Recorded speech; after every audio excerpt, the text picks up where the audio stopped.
Luhut disebut sempat kumpulkan ketua partai bahas penundaan pemilu 2024. Nama Menteri Koordinator Bidang Kemaritiman dan Investasi Luhut Binsar Panjaitan disebut ikut terlibat dalam wacana perpanjangan masa jabatan Presiden Joko Widodo atau Jokowi.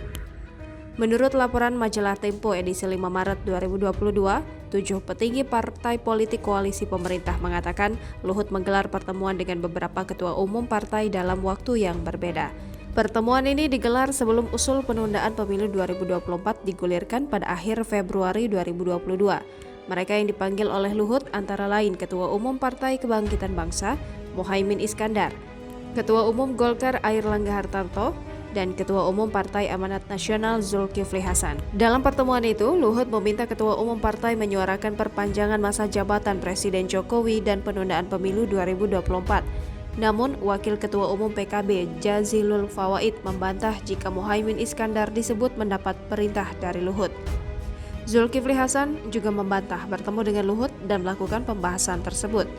Ketua Mahkamah Konstitusi yang juga anggota Dewan Perwakilan Daerah Jimli Ashidik mengatakan dirinya menghubungi Luhut untuk menanyakan kebenaran isu tersebut.